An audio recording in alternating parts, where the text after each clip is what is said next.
Hello students, मैं Pankaj Kumar numbers take के इस यूट्यूब चैनल पर आप सभी का फिर से स्वागत करता हूं।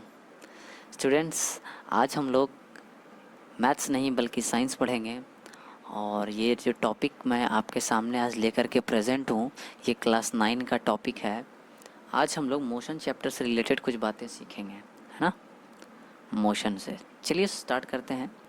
तो सबसे पहले, जैसा कि इसका नाम है इस चैप्टर का मोशन, हिंदी में इसको क्या कहते हैं? गति। मोशन को हिंदी में कहा जाता है गति। मोशन को हिंदी में क्या कहते हैं? गति। अभी जैसा इसका नाम है मोशन, ठीक है, तो सबसे पहले मोशन क्या होता है? तो मोशन का डेफिनेशन जैसा कि आपके स्क्रीन पे दिख रहा है, इफ ए बॉडी और एन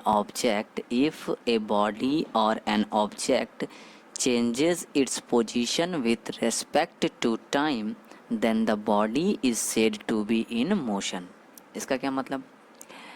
यदि कोई बॉडी या ऑब्जेक्ट अपना पोजीशन चेंज करे, किसके रेस्पेक्ट में? टाइम के रेस्पेक्ट में, then the body is said to be in motion. तो हम कह सकते हैं कि वो बॉडी या वह ऑब्जेक्ट यानी वस्तु मोशन कर रहा है। यानी मोशन होने के लिए क्या क्या ज़रूरी है? तो मोशन, कोई भी चीज़ मोशन कर रहा है या नहीं, कोई भी बॉडी या ऑब्जेक्ट मोशन कर रहा है या नहीं, इसके लिए ये देखना ज़रूरी है कि वह बॉडी या ऑब्जेक्ट अपना पोजीशन चेंज कर रहा है या नहीं।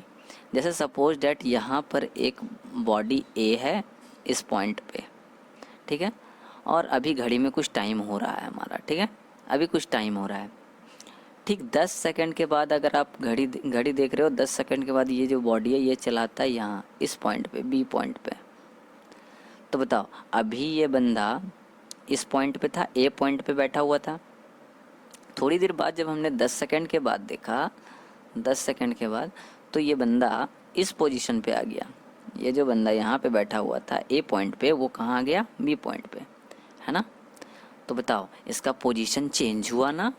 हाँ, इसका पोजीशन चेंज हुआ। किसके रेस्पेक्ट में? टाइम के रेस्पेक्ट में, ठीक है। देखो, आप प्लेस अपना चेंज करो या ना करो, कोई भी चीज़ अपना स्थान बदले या ना बदले, लेकिन समय निरंतर बढ़ता है। समय कभी किसी के लिए रुकता नहीं है। नहीं, एक कहावत है ना, time and tide never waits for anyone, है ना। समय और आंधी किसी की प्रतीक्षा नहीं करती।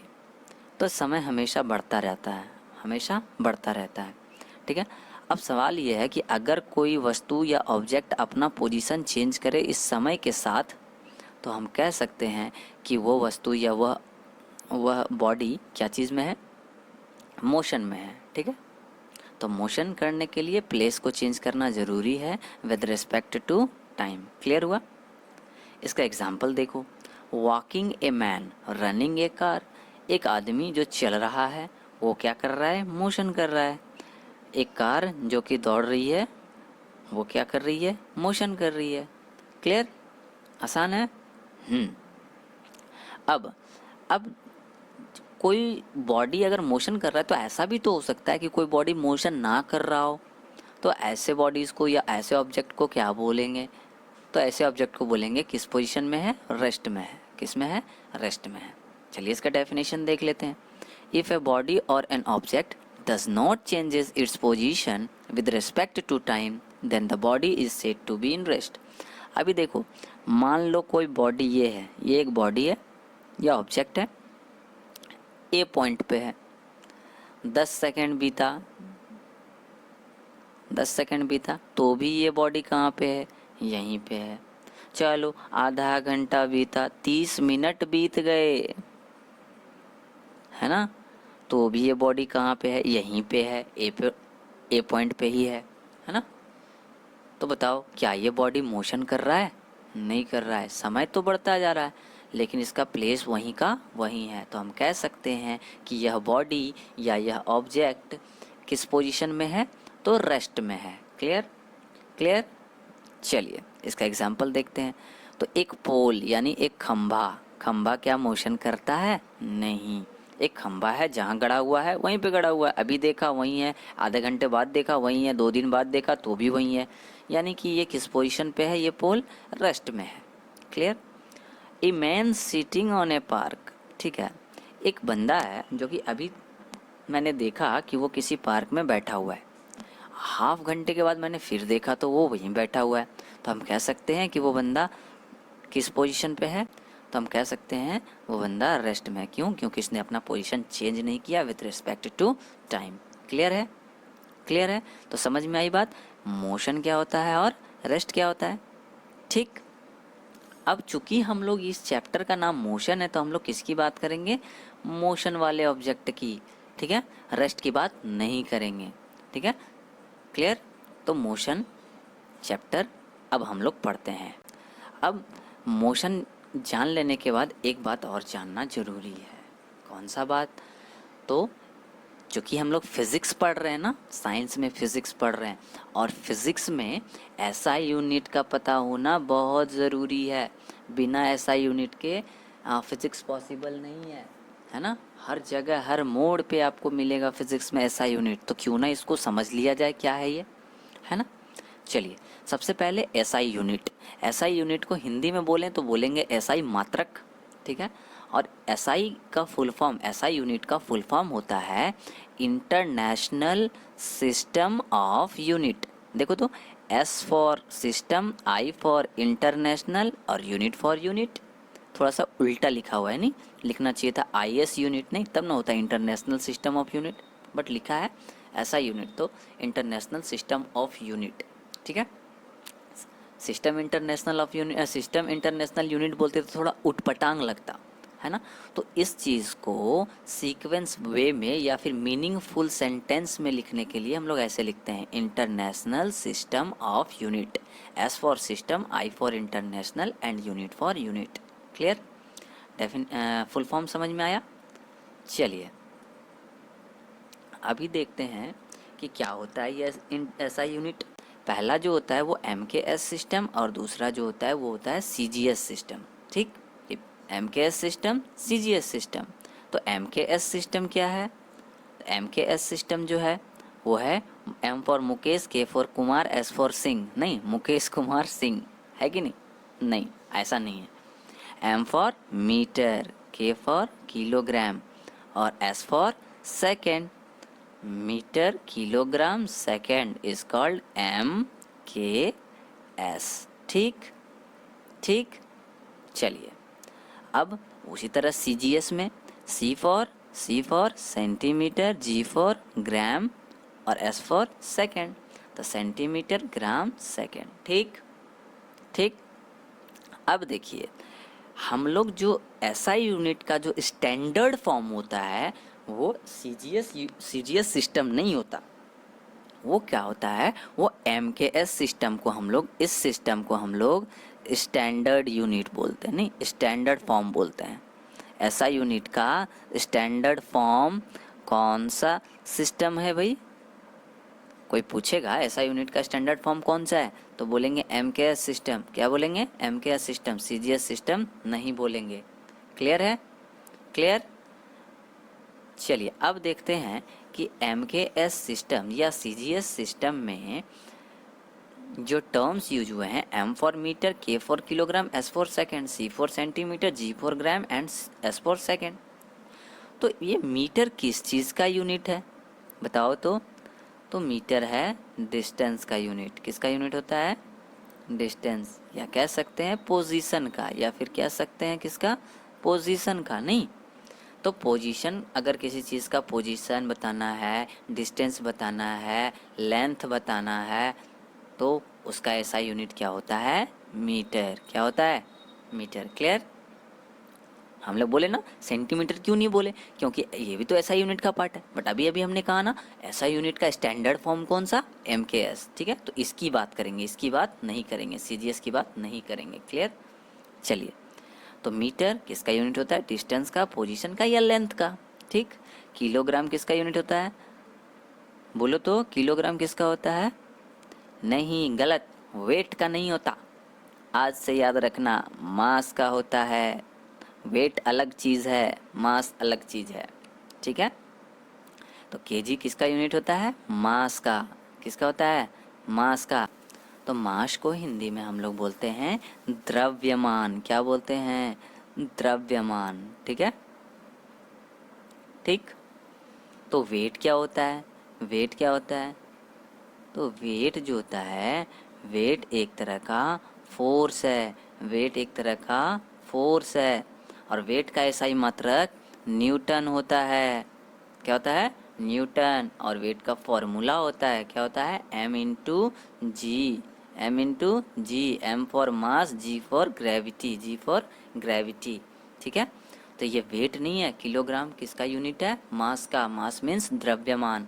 ठीक है। चलिए अब एस सेकंड किसका यूनिट होता है? तो सबको ही जानता है सेकंड किसका यूनिट है? टाइम का। ठीक। तो ये था हमारा एसआई यूनिट। अब बात करते हैं क्वांटिटीज़ की। एसआई यूनिट हमने सीखा, अब सीखेंगे क्वांटिटी। क्वांटिटी क्या होता है? तो क्वांटिटी को हिंदी में हम लोग बोलते हैं राशि। क्या बोलते हैं? राशि, है ना। वो मकर राशि है ना, कुंभ राशि, मेष राशि, ये वाला राशि नहीं है, ये है क्वांटिटी है। ये राशि है जो कि फिजिक्स में फिजिकल क्वांटिटी के नेचर को बताता है कि वो फिजिकल क्वांटिटी किस नेचर का है। राशि जो है किसी भी फिजिकल क्वांटिटी का क्या बताता है? नेचर, उसका स्वभाव कैसा है। ठीक है। उस फिजिकल क्वांटिटी का नेचर कैसा है। जैसे फिजिकल क्वांटिटी क्या हुए? तो फिजिकल क्वांटिटी हुआ ना, डिस्टेंस, ठीक, डिस्प्लेसमेंट, ठीक, फोर्स, ठीक, वर्क, है ना। ये सभी के सभी क्या हैं? फिजिकल क्वांटिटीज़ हैं। और भी बहुत सारा टर्म है, जैसे हमारे पास क्या है? साउंड हुआ, इलेक्ट्रिसिटी हुआ, है ना, वेट हुआ, ये सभी क्या है? फिजिकल क्वांटिटीज़ हैं। क्लियर है। तो फिजिकल क्वांटिटी होता है, इसको बोलते हैं फिजिकल क्वांटिटी, भौतिक राशि नहीं। चलिए अब ये फिजिकल क्वांटिटी का क्या बताएगा? नेचर, की उसका स्वभाव कैसा है। क्वांटिटी कितने टाइप के होते हैं? तो क्वांटिटी 3 टाइप के, स्केलर, वेक्टर और टेंसर। ठीक, क्लियर। अभी हम लोगों को क्लास 9th में पढ़ना है केवल 2 क्वांटिटी के बारे में, और वो 2 क्वांटिटी क्या है? स्केलर और वेक्टर। ठीक। और इसमें भी हम लोगों को बहुत बेसिक बातें सीखनी है, उतने डीपली नहीं जाना। तो सिंपली इसका मतलब सीख लेते हैं, बस वही काफ़ी है ना। तो स्केलर क्वांटिटी को हम लोग हिंदी में बोलते हैं अदिश राशि। हिंदी में बोलते हैं अदिश राशि, है ना। और वेक्टर को बोलते हैं सदिश राशि। कौन सी राशि? सदिश राशि। अब इसके नाम से ही आपको इसका अर्थ हल्का हल्का समझ में आ रहा होगा। अदिश, अदिश, दिश मने दिशा, दिश मने दिशा, अ मतलब दिशा के बिना। फिर से सदिश में दिश मने दिशा, अस मतलब साथ, दिशा के साथ, है ना। अदिश मने दिशा के बिना और सदिश मने दिशा के साथ, है ना। चलिए इसका डेफिनेशन देख लेते हैं, वहाँ क्लियर हो जाएगा। ये है scalar quantity, a physical quantity which have only magnitude are called scalar quantity. वैसी भौतिक राशियाँ जिसके केवल परिमाण होते हैं, जिसके केवल परिमाण होते हैं। अभी मैग्नीट्यूड पर हम आते हैं, ठीक है, जिसमें केवल और केवल क्या होगा? परिमाण होगा। मैग्नीट्यूड का मतलब भी समझाते हैं, जिसमें केवल और केवल क्या होगा? मैग्नीट्यूड होगा। वैसी राशियों को हम लोग क्या कहते हैं?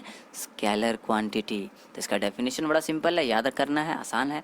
A physical quantity which have only magnitude are called scalar quantity. ठीक। अब इसके कुछ पॉइंट है। पहला पॉइंट क्या है?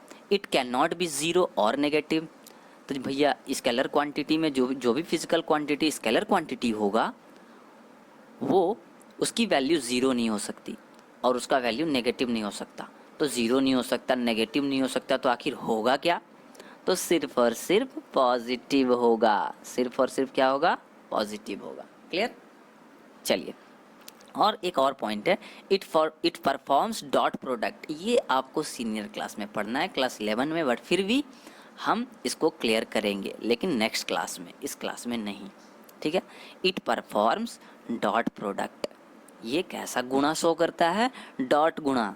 देखो जैसे आपको मान लो ऐसा है, हाँ,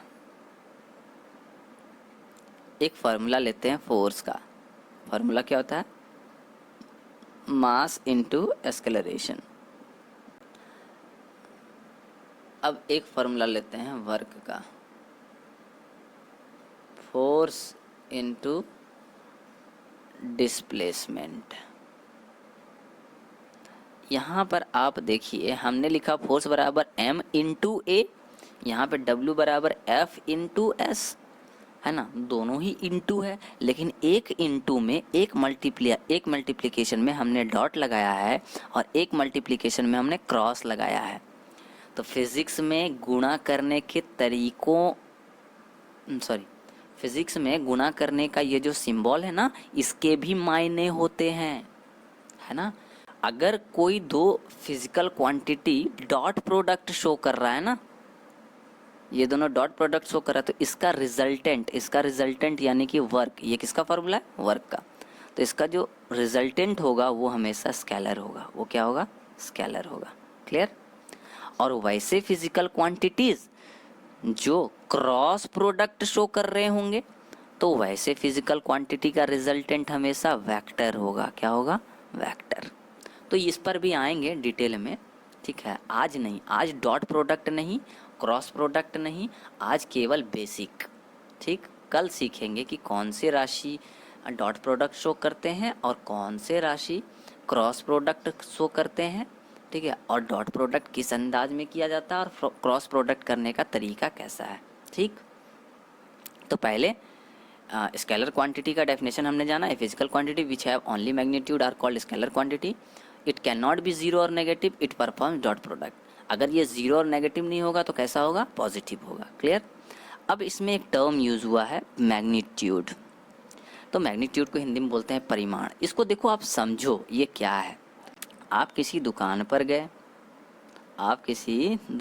गए, और दुकान पर जाने के बाद दुकानदार को आपने कहा कि अंकल चीनी दीजिए, अंकल चीनी दीजिए, या अंकल आटा दीजिए। ठीक, अंकल आप चीनी दीजिए या आप आटा दीजिए, आपने डिमांड किया दुकानदार से। अब दुकानदार क्या आपको चीनी दे देगा या आटा दे देगा? नहीं, वो आपसे एक सवाल करेगा।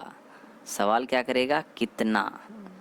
सवाल क्या करेगा, कितना दूं, कितना चीनी दूं, कितना आटा दूं। ठीक है, तो इस कितने में जो आप आंसर दीजिएगा वही आंसर तो आपका परिमाण है।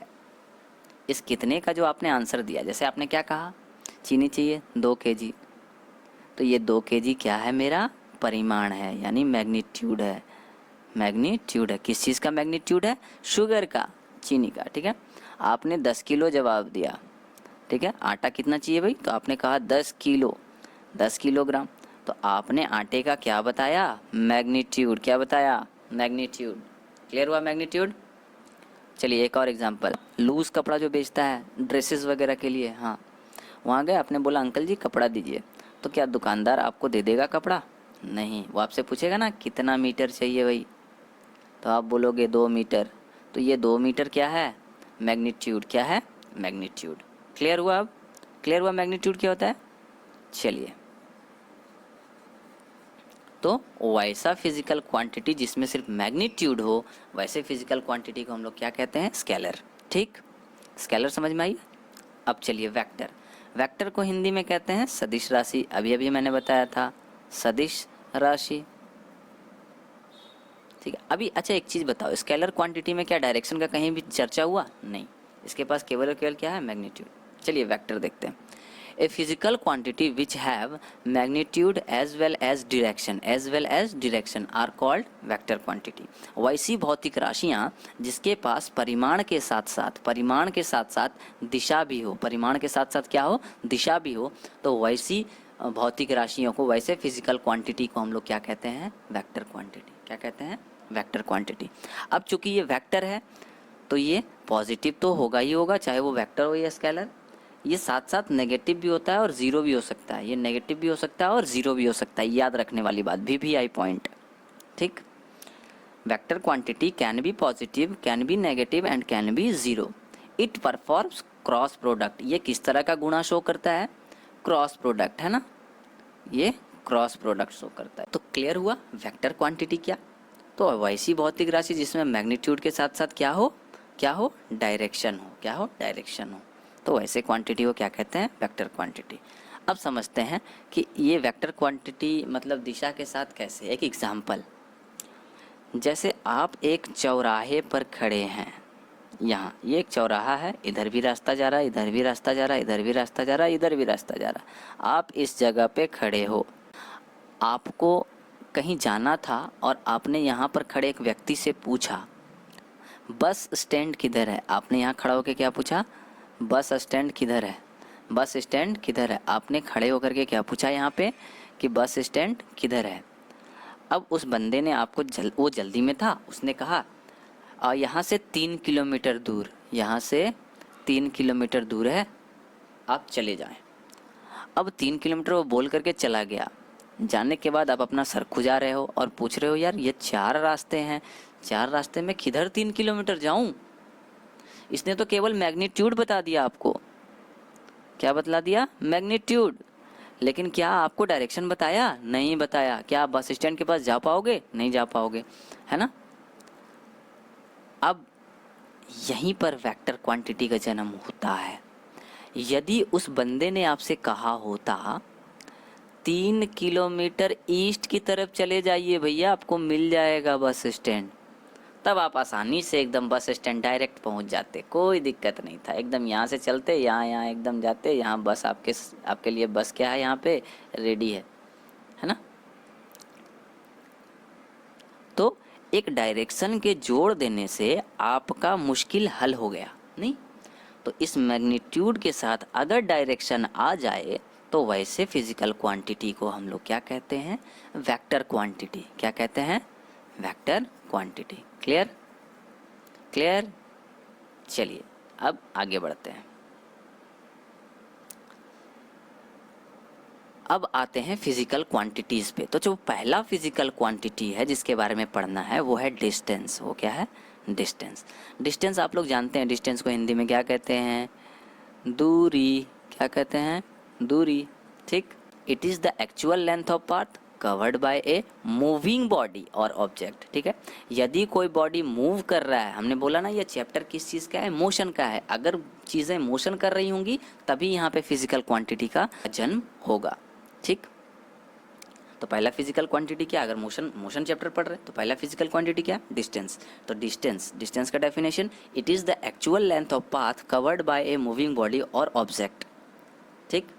एक्चुअल लेंथ ऑफ पाथ का मतलब क्या, तो समझिएगा, आपने चलना यहाँ से शुरू किया ए से आप गए बी पे, बी से गए सी पे, सी से आए डी पे, और डी से गए ई पे, डी से गए ई पे, ई से फिर आए एफ पे। ये 5 किलोमीटर, ये 4 किलोमीटर, ये भी 5 किलोमीटर, ये 4 किलोमीटर, ये 2 किलोमीटर। बताएं आपने टोटल डिस्टेंस कितना ट्रैवल किया, कितना ट्रैवल किया। पहले 5 किलोमीटर, 5 + 4 + 5 + 4 + 2, नहीं, कितना ट्रैवल किया भाई, 5 + 4 + 5 + 4 + 2। तो 5 4 9, 9 5 14, 14 4 18 और 2 20। आपने ट्रैवल किया 20 किलोमीटर। ठीक है।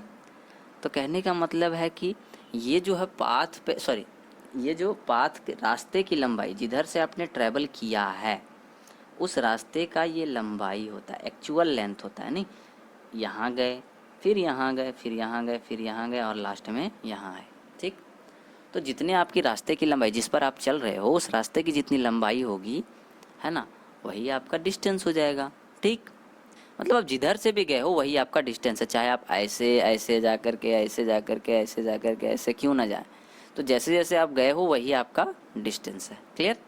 तो it is the actual length of path covered by a moving body और एन ऑब्जेक्ट। क्लियर।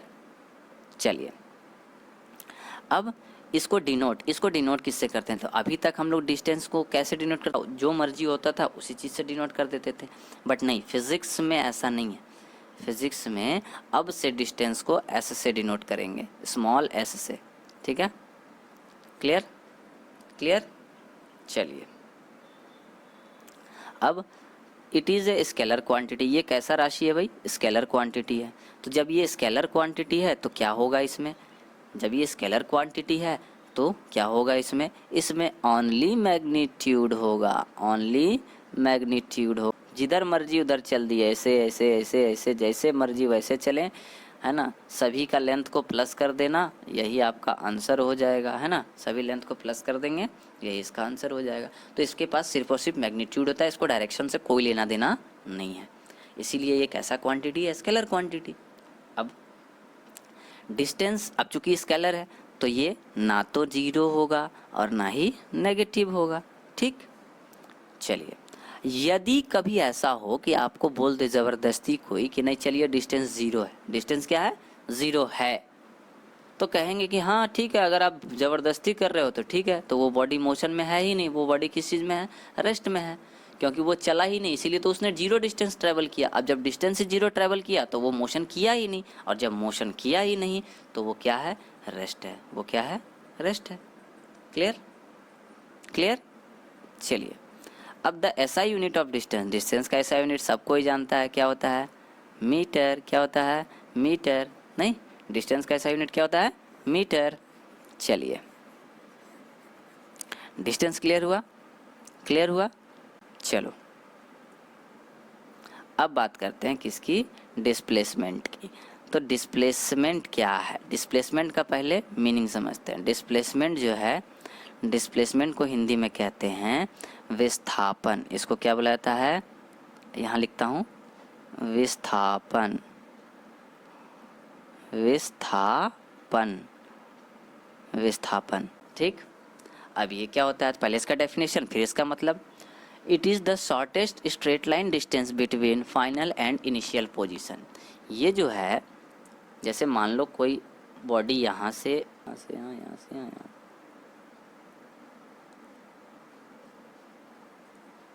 ठीक।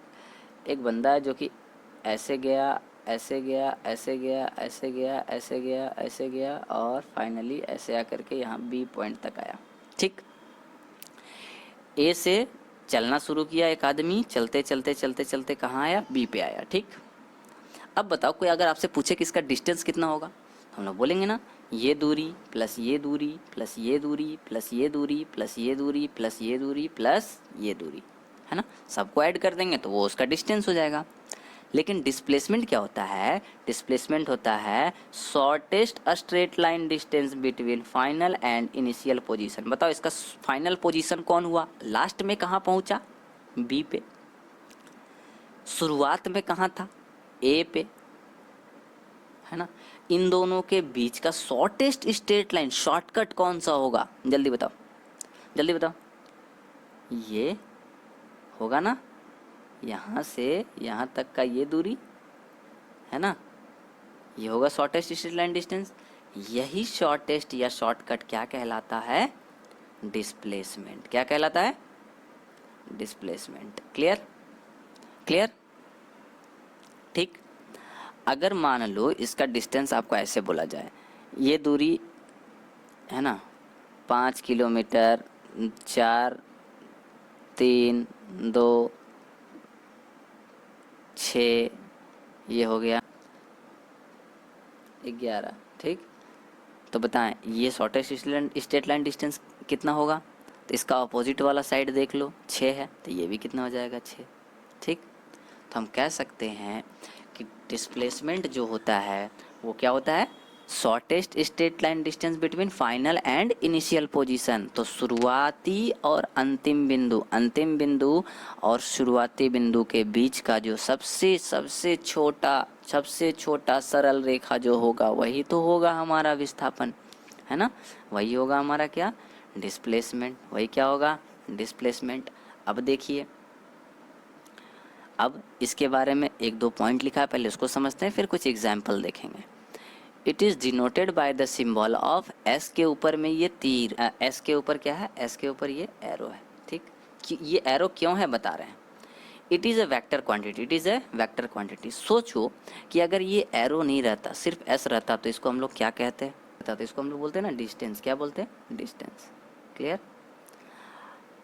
और तो पता कैसे चलता कि कब हम लोग डिस्टेंस की बात कर रहे हैं और कब हम लोग डिस्प्लेसमेंट की बात कर रहे हैं। तो इस फ़र्क को मिटाने के लिए ये एरो रखा गया है। ये एरो रखा गया है। क्यों? क्योंकि डिस्टेंस भी एक दूरी है और डिस्प्लेसमेंट भी एक दूरी है। Distance actual length of path होता है, displacement shortest straight line distance between 2 point होता है ना। तो दोनों का दोनों डिस्टेंस है और दोनों को एस से ही दिखाते हैं, तो अंतर बताने के लिए ये तीर रखा जाता है। अब ये तीर डिस्प्लेसमेंट पे ही रखा गया, इसका कारण है कि ये वेक्टर क्वांटिटी है। ये कौन सा क्वांटिटी है? वेक्टर क्वांटिटी है। इसीलिए जितने भी वेक्टर क्वांटिटी होंगे उनके सर पे ये दिखेगा आपको एरो, ठीक। और ये एरो जो है ये डायरेक्शन का सिंबल होता है। ये किसका सिंबल होता है? डायरेक्शन का। जिसके ऊपर एरो आ गया समझ लो वो क्वांटिटी, उसमें उसके भीतर क्या है? डायरेक्शन है। और मैग्नीट्यूड तो होना ही है, बिना मैग्नीट्यूड के तो कुछ भी एग्जिस्ट करेगा ही नहीं। तो ये एरो अगर आ गया तो वो वेक्टर है। वो क्या है? वेक्टर है। क्लियर? तो हम कह सकते हैं कि डिस्प्लेसमेंट कैसा है? Vector quantity. It is denoted by the symbol of S. S के ऊपर एरो, ठीक है, एस के ऊपर एरो, ठीक। Displacement can be positive, negative and zero. अब चूंकि ये वेक्टर क्वांटिटी है तो ये पॉजिटिव भी होगा, नेगेटिव भी होगा और जीरो भी होगा। क्लियर? और इसका ऐसा यूनिट भी क्या है? मीटर। क्यों? क्योंकि ये भी एक तरह का डिस्टेंस ही है, ठीक। डिस्प्लेसमेंट का फॉर्मूला एक होता है। क्या फॉर्मूला होता है? Final position minus initial position, ठीक। ये फॉर्मूला है। क्लियर? अब इससे रिलेटेड कुछ क्वेश्चंस करते हैं हम लोग।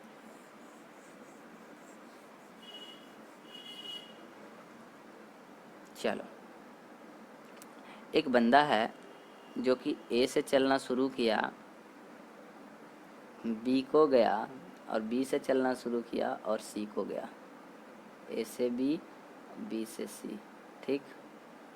एरो लगा दे ताकि आपको पता चले किधर से चलना शुरू किया था। ए से बी आया और बी से सी आया, ठीक है। ये है 4 किलोमीटर, ये है 3 किलोमीटर। आपको बताना है डिस्टेंस कितना होगा और डिस्प्लेसमेंट कितना होगा। दोनों बातें पूछ दिया गया, ठीक। डिस्टेंस कितना और डिस्प्लेसमेंट कितना, कौन बताएगा? जल्दी से कमेंट में आंसर दीजिए, जल्दी से कैलकुलेट करके। डिस्टेंस कितना? जी हाँ, 4 + 3 कितना? 7 किलोमीटर इज़ द डिस्टेंस। और डिस्प्लेसमेंट, तो डिस्प्लेसमेंट होगा ना, चलना कहाँ से शुरू किया था? ए से। कहाँ तक गया? सी तक। बीच का हमको पढ़ाव नहीं देखना, हमको सिर्फ फाइनल और इनिशियल देखना है। शुरुआत ए से किया, ख़त्म सी पे किया, तो इन दोनों के बीच का सबसे शॉर्टकट रास्ता यही ना होगा। अब ज़रा देखो, ये अगर 90 डिग्री है, ये हमारा, ये अगर 90 डिग्री है तो ये एक राइट एंगल ट्रायंगल बना। और जब ये राइट एंगल ट्रायंगल बना तो ये परपेंडिकुलर, ये बेस और ये हाइपोटेनस। और हाइपोटेनस ही तो डिस्प्लेसमेंट है, तो हाइपोटेनस फाइंड कर लेंगे, है ना। तो डिस्प्लेसमेंट के लिए क्या करेंगे? हाइपोटेनस को फाइंड कर लेंगे। चलिए, तो हाइपोटेनस फाइंड कर लेंगे। तो हाइपोटेनस बराबर क्या लिखेंगे? पी का स्क्वायर प्लस बी का स्क्वायर, रूट अंडर में नहीं, रूट अंडर पी का वैल्यू बोलो, कोई सा भी ले लो। 4 का स्क्वायर प्लस 3 का, 4 का स्क्वायर प्लस 3 का स्क्वायर। चलिए, 4 का स्क्वायर प्लस 3 का स्क्वायर कितना हो गया अभी? 16 + 9 कितना हो गया? तो 25 हो गया। अब 25 का रूट कितना होता है? ±5, ±5। अब चूँकि सब कुछ किलोमीटर में था तो इसका आंसर क्या आएगा? किलोमीटर, ठीक है। इसका जवाब क्या हो जाएगा? डिस्प्लेसमेंट कितना किलोमीटर का है? 5 किलोमीटर का। और डिस्टेंस कितना किलोमीटर का था? 7 किलोमीटर का था, ठीक। समझ में आई बात? एक और एग्जाम्पल। चलिए, ये क्या है? एक सर्कल है, ये दिख रहा है आपको इसका सेंटर? हाँ, ये इसका सेंटर। इस बंदे ने इस पॉइंट से चलना शुरू किया, यहाँ कट लगा देते हैं। हाँ, यहाँ से चलना शुरू किया, इधर से एकदम यहाँ को आया, ठीक है। ए से चलना शुरू किया है और बी तक आया है, ठीक है। आपको बताना है इसका डिस्टेंस कितना होगा और डिस्प्लेसमेंट। जल्दी से कमेंट में बताइए, डिस्टेंस कितना, डिस्प्लेसमेंट। जल्दी से कौन बताएगा? मैं वेट कर रहा हूँ, जल्दी से बताओ।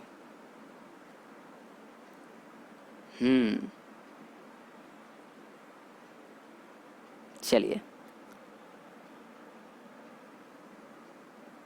सही है। हाँ, डिस्टेंस कितना ट्रैवल किया? तो डिस्टेंस ये ट्रैवल किया यहाँ से एकदम इस वाले लाइन को देख रहे हो, सरकमफेरेंस। तो हम कह सकते हैं कि ये वाला दूरी इसका डिस्टेंस हुआ, ये वाला दूरी इसका डिस्टेंस हुआ। अब ये दूरी कैसे फाइंड करते हैं सर्किल में? आपको याद होगा कैसे फाइंड किया जाता है सर्कल में ये दूरी? हाँ, इसको बोलते हैं ना पूरे सर्किल का लेंथ को क्या बोलते हैं? 2πr। क्या बोलते हैं? 2πr। ठीक, 2πr बोलते हैं नहीं? तो बताएं, ये हाफ दूरी तय किया ना सेमी सर्कल, तो बताओ इसको क्या बोलेंगे? तो ये पूरा सर्कल था बटा 2 कर दिए तो ये हाफ सर्कल हुआ, काट दिए इसको, क्या मिला? πr। तो डिस्टेंस कितना ट्रैवल किया ये? डिस्टेंस कितना? चलो s लिखते हैं, s कितना? πr। s कितना? πr। अब बात करते हैं s एरो की। किसकी? s एरो की, यानी डिस्प्लेसमेंट की। डिस्प्लेसमेंट कितना ट्रैवल किया, जल्दी बताओ। तो शॉर्टेस्ट स्ट्रेट लाइन डिस्टेंस बोलेंगे फाइनल से इनिशियल, तो ये वाला दूरी। अब ये वाला दूरी कितना होगा बताओ तो ज़रा। तो इसको बोल सकते हैं ये वाला दूरी यहाँ से यहाँ r है और यहाँ से यहाँ भी r है, तो r plus r is equal to 2r, या फिर 2r को हम लोग क्या वो सिंपली बोल सकते हैं डायामीटर के इक्वल, इस सर्कल के डायामीटर के इक्वल। नहीं, ये हो गया इसका डिस्प्लेसमेंट। क्लियर है? तो इस तरह से आपको क्वेश्चन पूछा जाएगा। इसमें कहा गया है कि डिस्प्लेसमेंट ज़ीरो हो सकता है। कब ज़ीरो हो सकता है? तो देखते हैं, एक बॉडी था, यही सर्कुलर पाथ का एग्जांपल लिया हमने, यहाँ से चलना शुरू किया ए से, चलते चलते चलते चलते चलते चलते कहाँ को आया? वापस ए पे, ए से चलना शुरू किया और ए पर ही आ गया। ठीक, तो बताएं डिस्टेंस कितना ट्रैवल किया? तो डिस्टेंस बराबर लिख सकते हैं 2πr। 2πr is the distance. ठीक, अब डिस्प्लेसमेंट की बात करें, डिस्प्लेसमेंट कितना किया? तो डिस्प्लेसमेंट जानते हैं ना हम लोग, final position minus initial position. यहीं से चलना शुरू किया और यहीं पे आ गया, तो आंसर क्या हो जाएगा? 0। नहीं, डिस्प्लेसमेंट क्या हो जाएगा? 0। जहाँ से चलना शुरू किया अगर वहीं पहुँच जाए कोई भी ऑब्जेक्ट ना, तो उसका डिस्प्लेसमेंट क्या हो जाता है? 0। तो बात समझ में आई? चलिए, क्लियर? अब एक दूसरा एग्जाम्पल देख लेते हैं। अब मान लो कि कोई एक व्यक्ति है, इसका ये घर है और यहाँ इसकी शॉप है। इसका घर और यहाँ पे इसका शॉप है। ठीक, एक लड़का, एक बॉय है जो कि अपने घर से दुकान जाता है। एक बार दुकान गया, फिर दुकान से वापस अपने घर आ गया। ठीक है, और इसके बीच का दूरी है 50 मीटर। कितना है? 50 मीटर। चलिए बताइए डिस्टेंस कितना ट्रैवल किया? यहाँ से पहले गया दुकान, फिर दुकान से आया घर, कितना डिस्टेंस ट्रैवल किया? बिल्कुल सही, 100 metre. 50 + 50 is equal to 50 + 50 is equal to 100 metre. नहीं, हाँ, 50 + 50 इज इक्वल टू 100 मीटर। ये हो गया डिस्टेंस। अब डिस्प्लेसमेंट कितना ट्रैवल किया? तो चलना कहाँ शुरू किया? घर से, और वापस कहाँ आया? घर पे। तो डिस्प्लेसमेंट कितना? 0। डिस्प्लेसमेंट कितना? 0। क्लियर? तो ऐसे हम लोग डिस्टेंस और डिस्प्लेसमेंट का क्वेश्चन को सॉल्व करते हैं। कर सकते हैं ना? कर सकते हैं कि नहीं कर सकते? आप लोग ये बताइएगा ज़रूर कमेंट में लिख करके कि क्लास कैसा लगा, समझ में आता है या नहीं आता है। अगर अच्छा लगा क्लास तो ज़रूर लाइक कीजिए, शेयर करिए और सब्सक्राइब कीजिए। मिलते हैं अगले क्लास में।